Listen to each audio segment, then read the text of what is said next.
Hi everybody, my name is Bradley McKibben. I wrote a book called Starborn Descendants. It's a science fiction, military, and space exploration book. I'm going to read from chapter 16, titled Surviving Torak 9. Connor O'Brien was no stranger to adversity, but the endless trials of Torak 9 were beginning to gnaw at his spirit. Each day seemed to bleed into the next in a harrowing battle for survival. Torak 9 was every bit as deadly as its classification, a Tier 4 Category X planet, desolate, hostile, and unforgiving. Nothing about it seemed designed for sentient life, least of all human life. It felt as though the planet itself was determined to kill him.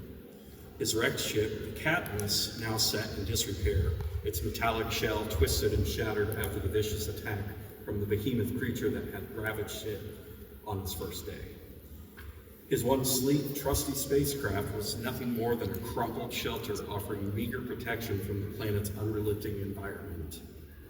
Every passing day, he would inspect the damage, but deep down, he knew the ship wouldn't fly again without a full repair crew and a working facility, neither of which he had the luxury of. Still, the Cadmus served as his last connection to the Milky Way Union, his only barrier from the planet's savage ecosystem. He used what remained of its systems to send out his own long-range SOS, praying it would reach someone, anyone. The first few nights had been the hardest. Sleep was impossible. The sounds of unfamiliar alien wildlife prowled through the darkness. Roars, screeches, and the occasional thumping of massive creatures stomping near his encampment echoed around him. His body, trained to the limits of endurance by years of service, stayed alert through it all. Connor never allowed himself to truly rest, knowing that even a moment of distraction could mean his death. He quickly realized that the food and water supplies he'd packed weren't going to last.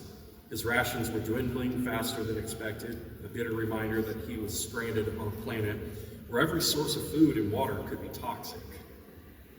Torak 9 had its own ecosystem, and his only chance of survival was to integrate into it somehow. Using his suit's environmental scanner, Connor painstakingly identified edible plants, algae, and water sources, all the while dodging and fending off the planet's deadly fauna. His first encounter with one of the smaller alien predators nearly cost him his life. It had attacked at dawn, a sleek four-legged creature with a mouth lined with serrated fangs and a tail that lashed like a whip. Its scales beamed in the sunlight, reflecting the barren red landscape. Connor had barely been able to fend it off with the sharp metal rod he'd scavenged from the wreckage of the Cadmus. He learned quickly that here on Torak 9, he was just another creature in the food chain. The days passed, each one a grueling struggle to survive. His suit's power was running dangerously low, and though it provided some sense of protection against the planet's harsher elements, he knew it wouldn't last forever.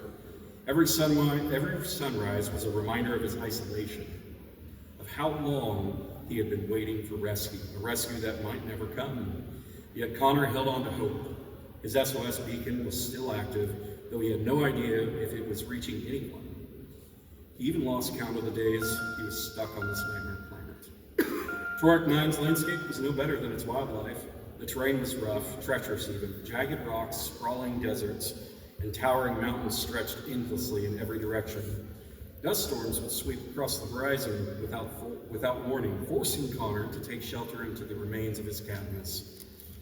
He was trapped in a wasteland, his only company the alien creatures that prowled to the skies and scuttled across the scorched earth. One particularly brutal evening, after fending off yet another predator, Connor found himself leaning against the wreckage of his ship, his chest heaving with exhaustion. The sky had turned a violent shade of purple, a storm brewing on the horizon.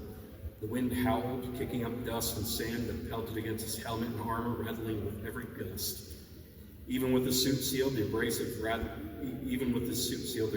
particles scratched his visor, limiting visibility and wearing down his patience. It was on nights like this that he wondered if he would even ever see another human face at all. His squad, his friends, were out there somewhere, alive, continuing the mission while he was stranded on this forsaken rock. Thank you, everybody.